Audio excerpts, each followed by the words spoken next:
So imagine a three-piece garage band suddenly booking the Super Bowl halftime show. Uh, that is kind of the only way I can think to describe the incredible story we are jumping into today. Welcome to the deep dive. You sent us this really fascinating stack of research, and the core tension here is just wild. We are going to look at how a tiny architectural firm manages to conquer, some of the most monumental and historically sensitive projects on the entire planet. It really is one of the most stunning upsets in modern architectural history. I mean, we are talking about an industry where scale usually dictates success. The assumption is always that to move mountains, you obviously need a sprawling, massive corporate hierarchy. But this firm breaks every single rule of that model. The firm is Heneghan Peng Architects, or HPRC. And just looking at the timeline from your sources, they were founded in New York in 1999 by Roisin, Heneghan, and Shih-Fu Peng. They moved the operation to Dublin around 2001, and as of 2021, they operate out of both Dublin and Berlin. And here is the fact that should absolutely blow your mind. Today, they maintain a headcount of just 27 employees. Which is, frankly, incredibly lean. I mean, it is a tiny fraction of the size of the agencies they are routinely bidding against. Okay, let's unpack this, because the mission for our deep dive today is to figure out the actual mechanics behind this. How does a firm with a headcount that wouldn't even, fill a standard school bus manage to leave such a massive global footprint? Well, to really understand their current operational model, we do have to start with that 2003 competition, the one for the Grand Egyptian Museum, because that project didn't just put them on the map, it basically forged their entire philosophy. Right. We're talking about a mega project designed to house the artifacts of ancient Egypt, situated right on the edge of the Giza Plateau. And I need to push back here immediately, because from a purely logistical standpoint, this makes absolutely zero sense to me. A competition for a museum housing King Tut's artifacts isn't like a high school art fair. No, definitely not. So how does a three-person team even physically produce a pitch that outshines over 1,500 global agencies? I am picturing the sheer volume of blueprints, the structural load calculations, the mechanical systems. If there are only three of you, who is doing the drafting? Right, and that is the fundamental misconception about how major architectural competitions actually work. In those early phases, the jury isn't asking for HVAC schematics or concrete pour schedules. What's fascinating here is that phase one of a major international competition is almost entirely about a spatial thesis. It is about conceptual clarity. Oh, okay. So it's the core idea, not the technical manual. Correct. The jury is looking for a vision that solves the site's primary problem. And at Giza, the problem was the monumental scale of the pyramids. Right, because how do you build a massive museum next to the Great Pyramids without just flat out disrespecting them or, trying to awkwardly compete with them? Exactly. And HPRC, because their thesis was undeniably brilliant. They designed the museum to be integrated into the topography itself. They proposed a series of visual axes that align perfectly with the pyramids, using this massive translucent stone wall and a chamfered triangle motif. I saw that in the research. Yeah, it nods to the geometry of the site without mimicking it. It's just the ultimate architectural humility. They didn't build a giant tower. They built a viewing lens for the existing wonders. But still, once they win the bid with that brilliant idea, they can't actually build a $500 million museum with three people, right? Well, no, they can't. And that is where the mechanism of the modern lean firm really comes in. They utilize joint ventures. Oh. Once the core intellectual property, the design itself, wins the commission, a small firm like HPR's partners with massive, localized engineering and structural firms to execute the heavy lifting. Think of it like a skunkworks tech team. Oh, like a brilliant team of three coders writing a revolutionary algorithm in a garage. Yes. They don't need to physically own the massive server farms to scale it up. They just lease the server space when the time comes. That makes so much sense. The small team guards the conceptual algorithm, and they hire the corporate muscle to pour the concrete. And that dynamic became their DNA. They realized they didn't need to bloat their internal staff to 1,000 people to compete on the world stage. They just needed an undiluted, razor-sharp design vision. Well, you would think a project with the gravity of the Grand Egyptian Museum would tie up a tiny team for a decade, forcing them to pause everything else, but that is not what happened. Not at all. They used that momentum to immediately diversify, which brings us to the year 2009. Let's call it the 2009 Triple Crown, because in a single calendar year, this lean firm pulled off three massive, wildly different competition wins. The sheer context switching required in 2009 is just staggering. Right.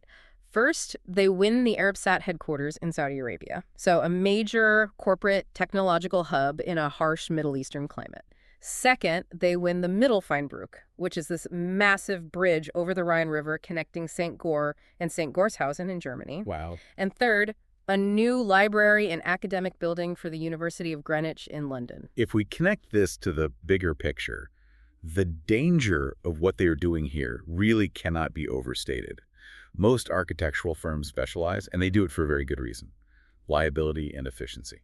Because if you design corporate headquarters in the Middle East, you build a specialized team that understands solar shading, cooling loads, local zoning, all of that. Exactly. You create a template and you rinse and repeat. Right. Because jumping from a Saudi corporate tower to a German river bridge seems like an engineering liability nightmare. If you don't specialize, aren't you just reinventing the wheel every single time? You are, but that is precisely the advantage. When a massive firm uses a template, the architecture often becomes sterile. It feels copy and pasted. HPR approaches drastically different typologies: infrastructure, corporate, academic from first principles. So they start from scratch every time. Yeah. Take the Mittelheinbrück.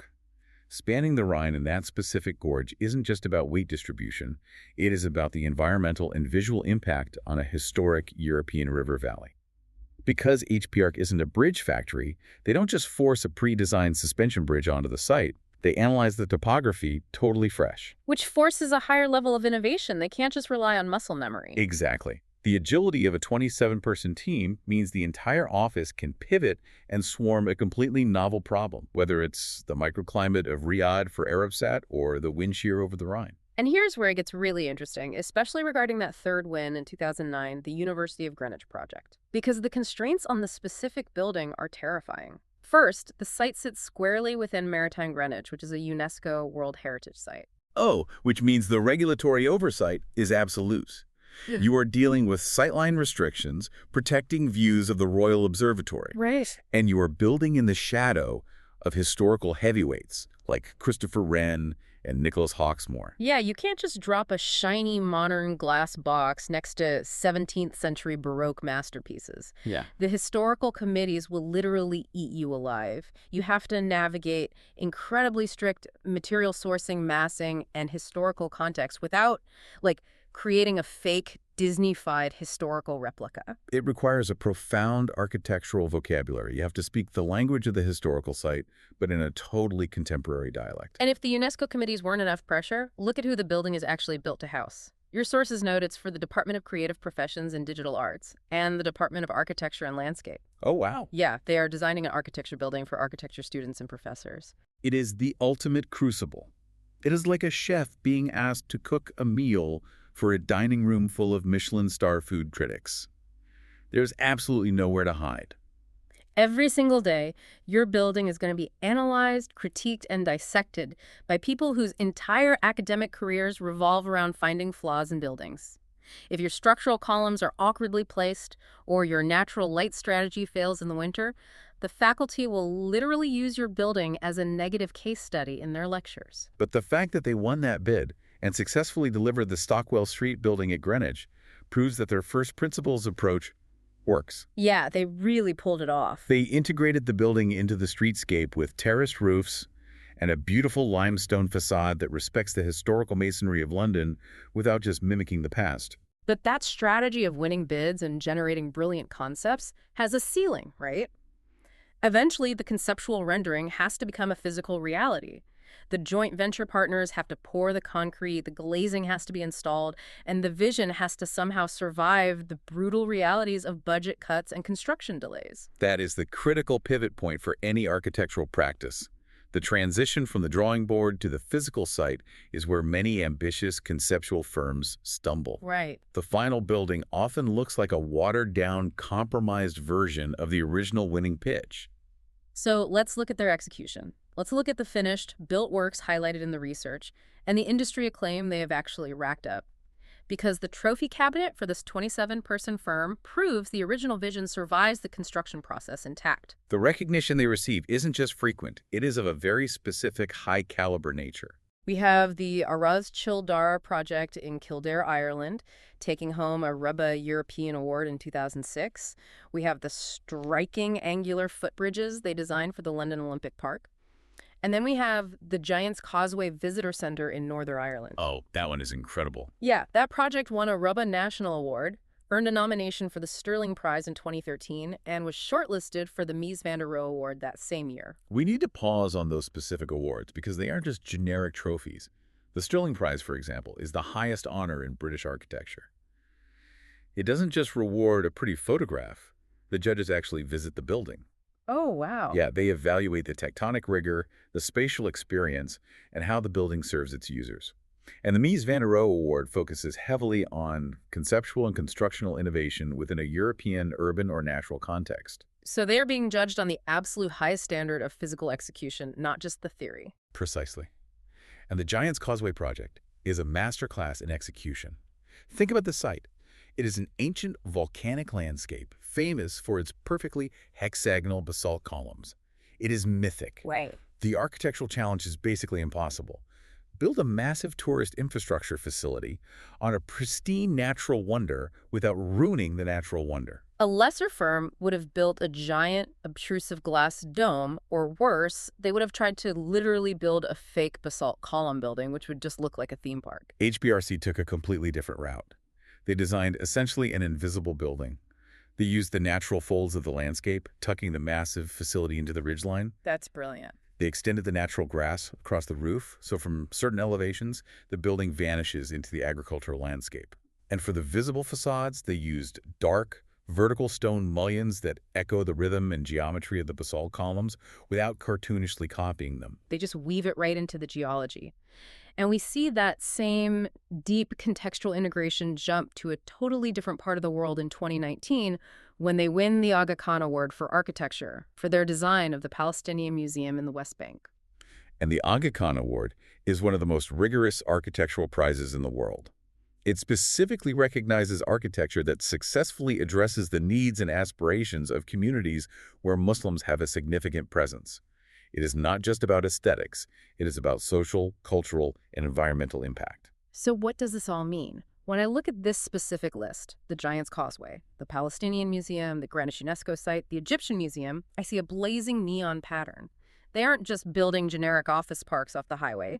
They deliberately take on projects tied to immense cultural, natural, or historical gravity. This raises an important question about how they navigate those layered sensitivities, because designing the Palestinian Museum involves stepping into a context with profound geopolitical, historical, and cultural weight. And just to be completely clear for you listening, whenever the sources bring up politically charged regions like this, we're not taking any sides. We are just impartially reporting on the architectural concepts and the facts provided in your research. Absolutely. From a purely architectural standpoint, you cannot just drop a Western modernist box onto the hills of Birdsite. Right, you have to speak to the history of the land itself. And they did. HPRC looked at the traditional agricultural terraces of the West Bank, the way the local farmers have manipulated the rocky hills for centuries to grow olives and vines. They designed the museum to emerge from those terraces. Oh, it's beautiful. The building is clad in local limestone, and its jagged, angular form mirrors the surrounding topography. Furthermore, they integrated massive terraced gardens into the design to celebrate the region's horticultural history, prioritizing water conservation and sustainable cooling in a really harsh climate. It's just an architecture of profound listening. We are impartially looking at the facts of the industry here. To win the Aga Khan Award for the Palestinian Museum means the global architectural community investigated that building and recognized that HPRC managed to honor the landscape, the culture, and the people using that space without imposing a foreign architectural ego onto it. That is the defining thread of their entire portfolio. Whether it is a RIBA Award in Kildare, a sterling nod at the Giant's Causeway, or the Aga Khan in the West Bank, the architectural world is validating HPRC's unique ability to respectfully synthesize their structures into the most complex environments on Earth. Which takes a level of care, precision, and frankly, a lack of corporate ego that feels incredibly rare in global megaprojects. And that brings us full circle to you, the listener, and the incredible journey outlined in the sources you provided. It really is a journey. We started by looking at a tiny three-person team doing the impossible, leveraging pure conceptual clarity to beat out over 1,500 heavily resourced rivals to design the Grand Egyptian Mega Museum. We tracked how they used that joint venture model to evolve into a tight-knit 27-person agency operating out of Dublin and Berlin. Right? And we saw them refuse to specialize, jumping across typologies to conquer European river bridges, historically perilous UNESCO sites, and mythic natural wonders. It is well, think about the life cycle of a design in a massive corporate firm. A brilliant sketch happens on day one, but then it has to pass through dozens of internal committees, middle management project leads, and focus groups before it ever reaches the construction site. It's an architectural game of telephone. Oh, I see. So the original sensitive vision often gets compromised and diluted by the time the concrete is poured. Exactly. The edges get sanded down until the building is safe, homogenization takes over, and the poetry of the original idea is just lost. But by keeping the core team capped at 27 employees, HPRC avoids the telephone game. They maintain a single, unbroken conceptual thread from the first whiteboard sketch to the final limestone facade. Yes. When you are stepping into the world's most delicate, culturally profound landscapes, whether it's the 17th century sightlines of Greenwich or the agricultural terraces of the West Bank, you don't want a diluted, committee-driven design. You want an undiluted, cohesive vision. And a small, agile team of brilliant minds is the best way to protect that vision from being compromised. It completely changes how I will look at the monumental buildings around me.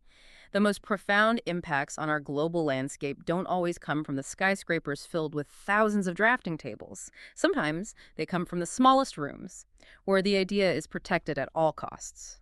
We want to thank you so much for bringing this fascinating stack of research to the table and letting us dive into the mechanics of this firm with you. It was a pleasure to go through it. Keep asking questions, keep looking closely at the structures shaping your world, and we invite you to keep exploring. Until next time.